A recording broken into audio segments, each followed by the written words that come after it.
Halo semuanya, selamat datang kembali di Fakta Film. Kali ini Fakta Film akan merekap alur cerita film dari tahun 2009 yang berjudul The Unburned. Film ini menceritakan tentang seorang wanita bernama Casey yang selalu dihantui roh dari kembarannya sendiri yang telah meninggal. Bahkan saat dia sedang bersama pacarnya, Casey juga didatangi oleh kembarannya tersebut. Apakah yang sebenarnya telah terjadi dengan Casey? Mari kita ulas alur cerita dari film ini. Kami ingatkan kembali kepada kalian semua, apa yang akan kami sampaikan ini adalah sebuah spoiler film. Buat kalian yang tidak masalah dengan spoiler, seperti biasa pakai handsetnya, cari tempat sepi, dan mari kita mulai ceritanya.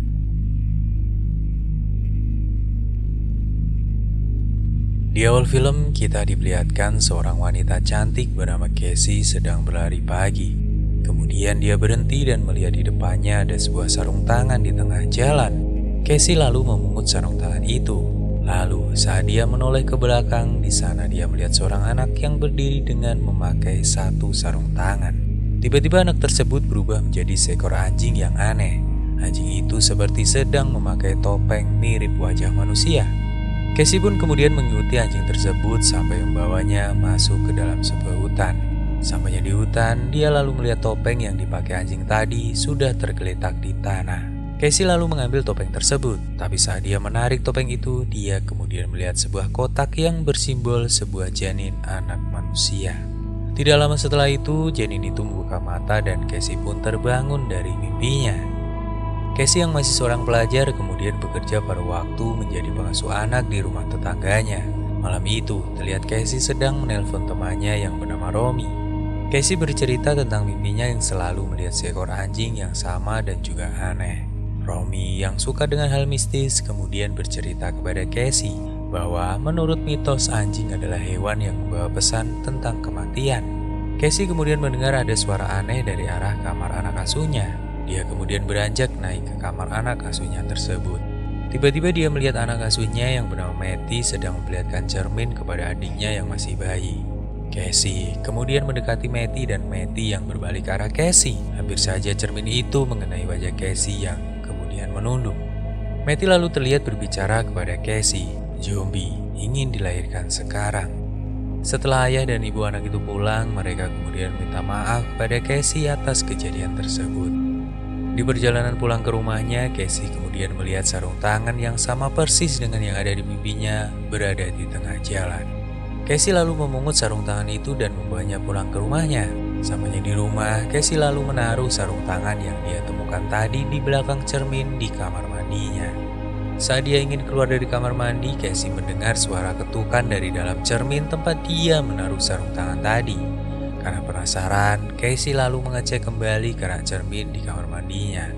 Namun dia tidak menemukan apa-apa di sana dan Casey kemudian memutuskan untuk keranjang dan mencoba untuk tidur. Pagi pun datang. Di sini terlihat Casey sedang sibuk mempersiapkan sarapan untuk dirinya sendiri. Tiba-tiba saat dirinya memecahkan telur, terlihat ada serangga yang keluar bersama telur di wajan penggorengannya. Tak lama setelah itu Casey langsung membuang telur itu. Saat Casey melihat keluar jendela rumahnya, dia melihat Matty anak asuhnya sedang menatapnya dengan tatapan aneh dari depan rumahnya. Siang harinya saat sampai di kampus, Casey lalu bercerita kepada teman-temannya, juga pacarnya tentang kejadian aneh yang dia alami kemarin. Temannya Romy kemudian percaya dan bercerita bahwa anak yang masih berusia 1 tahun tidak boleh melihat cermin karena akan meninggal. Tapi di sini pacar Casey sepertinya tidak percaya dengan hal mistis seperti itu dan menurutnya aneh karena tidak mungkin terjadi. Setelah itu Casey kemudian merasa seperti dihantui anak dalam mimpinya tersebut. Bahkan saat mandi, Casey terus memikirkan apa arti dalam mimpinya itu. Setelah selesai mandi, Romy berkata kepada Casey bahwa dia melihat sesuatu yang aneh di dalam matanya. Casey kemudian pergi bersama pacarnya ke dokter mata untuk menanyakan tentang matanya itu. Dokter mata ini kemudian berkata kepada Casey bahwa apa yang dialami Casey ini bisa terjadi karena hidrokomia, yang dimana itu biasa terjadi pada masa kandungan dan setelah terkena sebuah pukulan. Dalam perjalanan pulang, Casey lalu melihat kembali sosok anak yang ada di dalam mimpinya itu di seberang jalan. Malam harinya, saat Casey di rumah, dia yang sedang bersama pacarnya kemudian pergi ke kamar mandi untuk membasuh muka. Seperti malam kemarin setelah Casey ingin meninggalkan kamar mandi, Casey mendengar kembali suara ketukan dari dalam rak cermin kamar mandinya. Casey lalu mencoba memeriksanya, namun saat dia membuka rak cermin itu, dia tidak menemukan apa-apa di sana. Kemudian, rak cermin itu berbunyi kembali dan Casey membukanya dan tiba-tiba ada sebuah sosok mengerikan anak kecil yang berada di dalam rak cermin kamar mandinya. Casey yang berteriak histeris kemudian didekati oleh pacarnya. Pacar Casey kemudian memeriksa rak cermin namun dia tidak menemukan apa-apa di sana. Esok paginya saat Casey berlari pagi, dia melewati rumah Matty dan melihat ada ambulan yang berada di depan rumahnya. Ternyata ambulan itu membawa sebuah jenazah yang ternyata adalah anak kecil yang merupakan adik Matty yang telah meninggal. Matty yang berada di dalam rumah dari jendela menatap Casey dengan tatapan yang sangat aneh.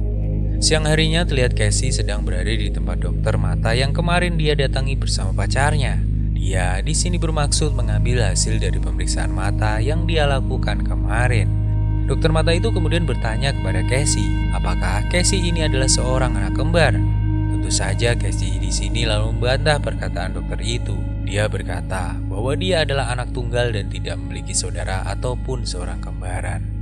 Casey yang penasaran kemudian menemui ayahnya dan bertanya apakah dia memiliki saudara kembar atau tidak. Ayah Casey lalu menjelaskan bahwa dahulu Casey terlahir sebagai anak yang kembar. Namun kembaran Casey yang seorang laki-laki meninggal saat masih berada di dalam kandungan ibunya.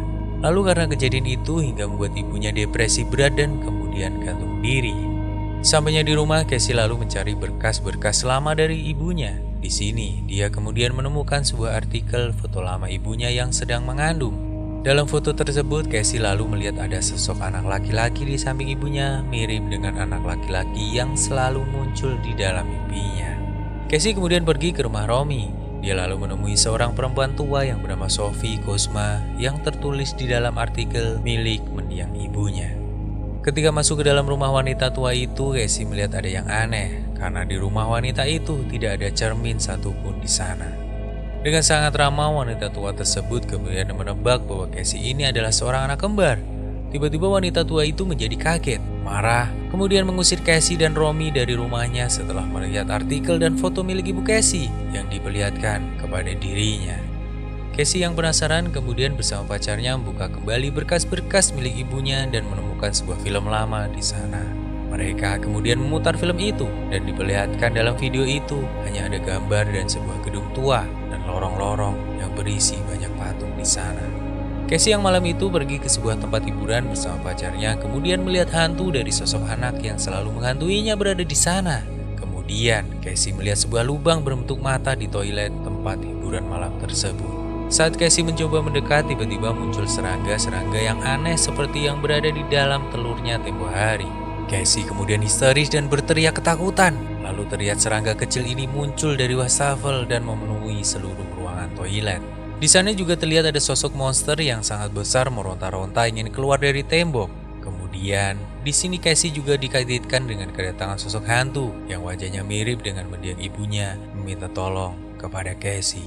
Casey yang sangat ketakutan kemudian berteriak sangat keras hingga membuat pacar Casey dan teman-temannya menyusul ke dalam toilet. Tiba-tiba saja, apa yang terjadi di sana menjadi normal dan tidak ada apa-apa.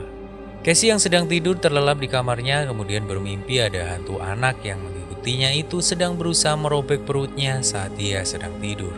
Casey yang kaget kemudian terbangun dan terdengar suara telepon dari rumahnya berbunyi. Dia kemudian mengangkat telepon itu yang ternyata berasal dari wanita tua yang tempo hari dia datangi bersama Romy. Wanita tua ini kemudian minta Casey untuk datang ke rumahnya malam ini juga. Sampainya di rumah wanita itu, betapa kagetnya Casey mengetahui bahwa ternyata wanita tua ini adalah neneknya sendiri. Nenek Casey di sini kemudian bercerita bahwa dia dahulu juga memiliki saudara kembar laki-laki seperti Casey bernama Barto. Dan wajah Barto lah yang selama ini selalu Casey lihat di dalam mimpinya dan juga menghantuinya. Neneknya kemudian menjelaskan bahwa dahulu dia dan saudaranya Barto dikumpulkan dan dijadikan percobaan oleh tentara Nazi. Dalam percobaan itu, anak-anak lalu disuntik dengan sesuatu ke dalam mata mereka yang membuat mata mereka buta dan juga tewas seketika. Dan itulah yang menimpa saudara neneknya yang bernama Barto tadi. Hingga suatu hari tiba-tiba Barto hidup kembali dan neneknya yang merupakan saudara kembarnya tahu bahwa itu bukanlah Barto saudara kembarnya dulu. Nenek Casey kemudian menjelaskan bahwa dia bisa merasakan bahwa tubuh Barto sudah dirasuki roh lain yang bukan roh Barto sendiri. Dia juga menambahkan, roh yang masuk ke tubuh Barto adalah roh yang gentayangan karena tidak diterima oleh surga. Roh itu lalu mencoba kembali ke dunia manusia melalui anak kembar. Karena anak yang kembar memiliki peluang lebih besar untuk dimasuki roh-roh gentayangan dan menjadikan pintu untuk masuk ke dunia manusia kembali, dan roh jahat itu bernama Dibu. Neneknya kemudian menyuruh Casey untuk mengambil sebuah buku di perpustakaan tua yang berjudul Sefer Hamarot yang berisi ritual untuk mengusir hantu tersebut, dan dia juga menyuruh Casey untuk menemui seorang rabi yang bernama Joseph Sandak untuk membantunya mengusir roh jahat tersebut. Casey pun mencari rabi itu, dan setelah dia menemukan rabi yang bernama Joseph Sandak, dia lalu menjelaskan kedatangannya bahwa dia ingin dibantu untuk mengusir roh jahat yang selama ini telah mengganggunya. Robi itu tadinya tidak percaya dengan apa yang dikatakan oleh Casey. Namun setelah Casey memohon dan menjelaskan, Robi itu pun bersedia untuk membantu Casey. Sampainya di rumah, Casey lalu menghancurkan semua cermin yang berada di rumah dan lalu menguburnya untuk menghindari penampakan dari hantu anak kecil itu. Di tempat lain diperlihatkan, teman Casey yang bernama Romy terlihat sedang menuju ke rumah Casey, namun tiba-tiba di perjalanan dia dikagetkan oleh Matty yang sudah berada di depan mobilnya dan hampir tertabrak oleh mobilnya. Romy lalu turun dari dalam mobil dan dia kemudian memeriksa keadaan Matty. Namun ternyata Matty yang tadi sepertinya sudah tertabrak oleh mobilnya terlihat keadaannya baik-baik saja. Matty di sini kemudian memperingatkan Romy bahwa kalau Romy tetap berusaha menolong Casey, dia akan mati dibunuh oleh hantu itu juga. Casey yang sedang tertidur kemudian bermimpi bertemu dengan ibunya yang sedang memegang seorang janin di tangannya. Dia lalu mendekati ibunya yang sedang duduk di kursi. Namun tiba-tiba ibunya berubah menjadi sosok monster yang sangat menyerikan. Buat Casey berteriak ketakutan dan kemudian terbangun. Di tempat lain diperlihatkan nenek Casey yang malam itu ingin tidur didatangi oleh hantu tersebut yang kemudian membunuhnya. Keesokan paginya, Casey yang mengetahui neneknya meninggal kemudian datang ke rumah neneknya dan menerima sebuah surat yang ditulis untuknya. Casey kemudian membaca surat itu. Di sana tertulis bahwa Casey sangat diinginkan sekali oleh Dibu dan hantu itu akan berusaha membunuhnya, termasuk teman-teman dan juga keluarga Casey. Dalam surat ini juga nenek Casey berpesan bahwa Casey harus bisa mengembalikan hantu itu ke tempat asalnya agar Casey tidak diganggu dan dibunuh oleh hantu tersebut. Beralih ke Rabi Joseph, malam itu terlihat hantu binatang yang menyerupai anjing sekarang datang ke tempat Rabi yang ingin membantu Casey kemarin. Beruntung hantu itu datang ke tempat ibadah, sehingga Rabi Joseph kemudian dengan mudah berhasil mengusir hantu itu dari tempatnya. Malam itu Casey yang sedang melakukan video call dengan sahabatnya Romy lalu melihat hantu anak kecil itu sedang berada di kamar Romy. Dengan cepat, Casey menelpon pacarnya dan mengajaknya pergi ke rumah Romy. Romy yang mendengar ada seseorang yang datang ke rumahnya kemudian membuka pintu. Dan dia kemudian melihat Matty yang sudah dirasuki hantu itu dan kemudian menusuk dirinya. Sampainya di rumah Romy, Casey dan pacarnya ternyata sudah terlambat. Di sana dia melihat Romy sudah ditusuk oleh hantu tersebut dan tewas dengan sangat mengenaskan. Casey dan pacarnya kemudian menemui Rabi Joseph. Di sini, Rabi Joseph juga berkata bahwa hantu itu kemarin juga datang menemuinya. Dan sekarang Rabi Joseph akan mengumpulkan teman-temannya dan bersiap melakukan ritual pengusiran hantu tersebut. Mereka semua kemudian datang ke sebuah gedung tua yang mana gedung ini muncul dalam video milik Ibu Casey kemarin. Sampainya di dalam gedung, mereka kemudian berkumpul dan bersiap untuk melakukan ritual pengusiran hantu tersebut. Casey kemudian diikat di atas sebuah ranjang. Lalu Rabi Joseph dan teman-temannya mulai membacakan mantra untuk memanggil hantu tersebut. Setelah mereka membacakan mantra itu terus-menerus, kemudian terjadilah sesuatu hal aneh di sekeliling mereka. Pintu yang terbuka sangat keras, lampu-lampu yang bergoyang dengan sendirinya, hingga angin yang datang begitu sangat kencang, membuat suasana menjadi sangat mencekam. Hingga pada akhirnya hantu anak kecil itu pun menampakkan diri kepada mereka semua. Hantu ini kemudian membunuh satu persatu dari anggota tim yang sedang melakukan ritual. Rabi Joseph kemudian jatuh tersungkur dan tertimpa oleh lampu. Casey dan pacarnya kemudian melarikan diri dengan membawa salinan buku dari Sefer Hamarot. Kemudian, salah satu pendeta yang melakukan ritual tadi dirasuki oleh hantu Dibu. Dia lalu menjadi jahat dan berusaha mengejar Casey dan juga pacarnya. Casey dan pacarnya kemudian bersembunyi di sebuah ruangan di gedung itu. Mereka berdua yang mengira keadaan sudah mulai aman, tiba-tiba pendeta tadi datang dan menyeret pacar Casey ke belakang tembok. Pacar Casey kemudian mencoba melawan pendeta yang sudah dirasuki oleh hantu itu, hingga membuat pendeta itu tewas karena dipukul oleh pacar Casey.